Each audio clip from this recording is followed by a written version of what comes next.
Welcome to Temple Builders Carpentry. Temple Builders. We problem solvers. Temple Builders safety first. Okay, Temple Builders. Today we talking about GFCIs, which stands for ground fault circuit interrupters, and also we talking about AFCIs, which is arc fault circuit interrupters. Okay, this one here, the GFCI, protects against electrocution, and the arc fault circuit interrupter protects against fires. Okay, let's start right here.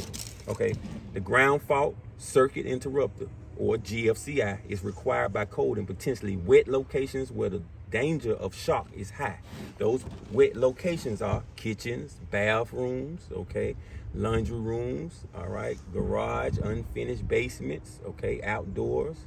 Okay, now these types of receptacles came into origin, okay, around about 1971, 1975. These are some big dates for these receptacles. Okay, they was required by the NEC, or the National Electric Code. All right, of course, right here the short slot is my hot slot. We got right here, this is your neutral slot, the longest slot. Okay, this is our ground right here. We got a reset button, we got a test button. Okay, so you can hit the reset button, put in an appliance, okay, whether it's a night light, toaster. Okay, if it's working, make sure it's working. And while it's drawing that electricity, while the night light is on, right, you hit the test button. You should hear that pop, that click. Okay, that's gonna break your circuit. That's gonna let you know, okay, that the GFCI is working properly. All right, now let's keep going. Ground fault circuit interrupters, GFCI, are used to prevent people from being electrocuted. They work by sensing the amount of current flow on both the ungrounded hot and the grounded neutral conductor, supplying the power to a device.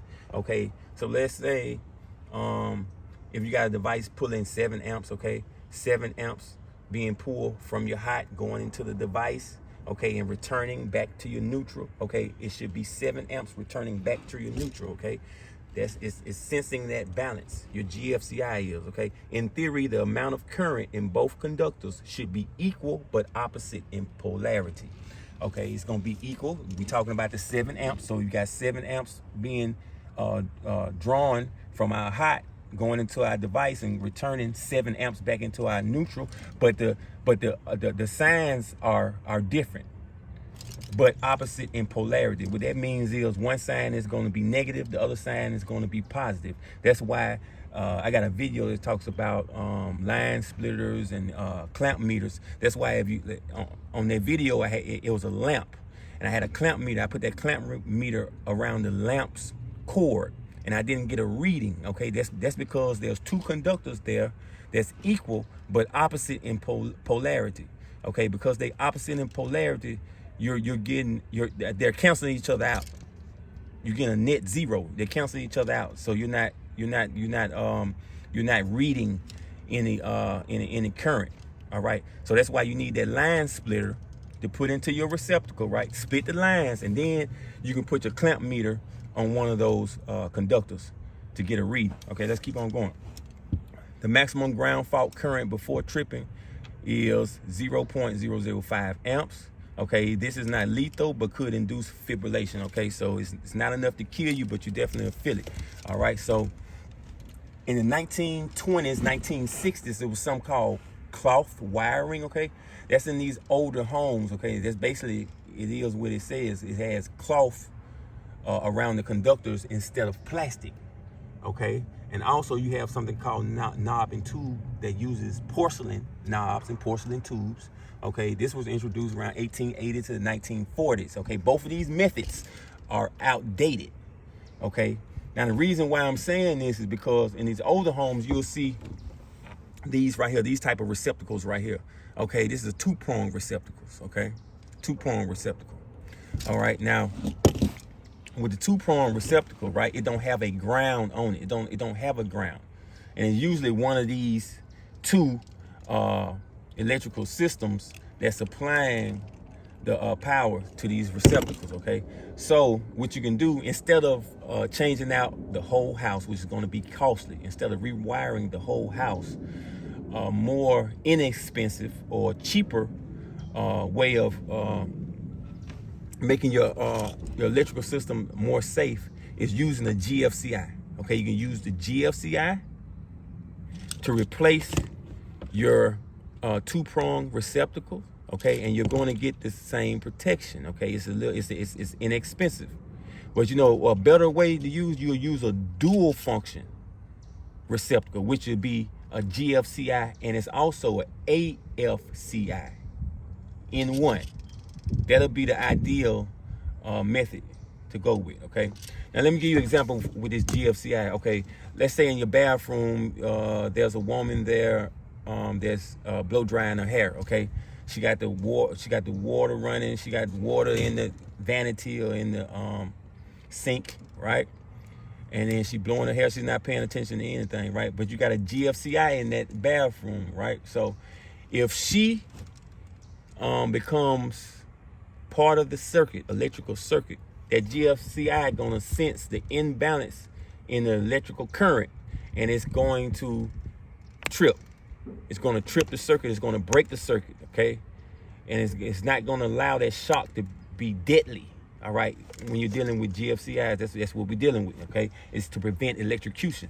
Let's go on here to the AFCI, okay? Now, two important dates of the AFCI is 2008 and 2014, okay? That the NEC require it in every living area, okay? The living room, also dining rooms, it's just every living area, okay? Now, the AFC stands for arc fault circuit interrupter. Okay, now where the ground fault interrupter is designed to protect against electrocution, the AFCI is designed to protect against fire, okay? So let me give you some examples of how electrical fire might happen. Let's say if you got mice in the attic, right, chewing on these electrical cords, okay, causing the insulation, okay, to get damaged, okay, and that's what causes an arc, okay? It causes the arc. The arc jumps through an air gap. All right, now this arc is what causes fires, okay? Now that's one way, okay? I gave you an example of the mice being in the attic chewing on wires. What else? You can use a nail. Let's say you use a nail to hang a picture frame, okay? And then you puncture the insulation on your wires, okay? That can also cause an arc, okay, to spark. And the arc fault circuit interrupter is another protection method, okay? You want to have both of these ideally, the GFCI and AFCI. But let me finish on reading right here. 1/3 of electrical related fires are caused by an arc fault condition, okay? An arc fault is a plasma flame that can develop temperatures in excess of 6,000 degrees Celsius or 10,832 degrees Fahrenheit. Arc faults occur when an intermittent gap between two conductors or conductor and ground permits current to jump between the two conductive surfaces, okay? And there are two basic types of arc faults, the parallel and the series circuit, okay? The parallel and the series arc. There are two basic types of arc faults, okay? The parallel arc fault and the series arc fault.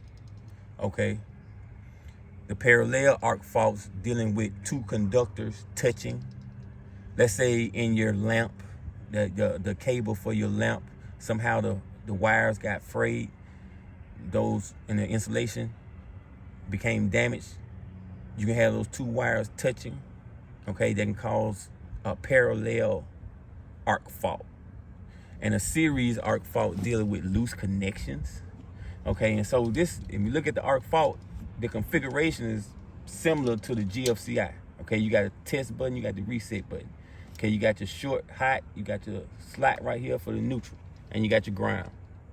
Okay, so I'm going to put a GFCI in a house that I'm gonna let y'all see that has a two-prong receptacle, okay? And now you can put these GFCIs, or what I would say the ideal receptacle to do would be a dual function that has the GFCI function and the AFCI function. Okay, you put the dual function receptacle in on every outlet. You can put it on every outlet, or you can just put it on your first outlet that's in the circuit, or the outlet that's upstream. So, which means that everything downstream would be protected. If I put the dual function, if my dual function receptacle is the first receptacle in the circuit, then everything downstream would be detected and be protected, and you can use regular receptacles if you want to go that way. But then, you have to trace out your circuits, okay? Now, if you don't want to go through all that, you can just put the GFCI or the dual function on every outlet. All right? So, I believe that's enough. If you like this information, hit the like button, subscribe, become my apprentice, Temple Builders.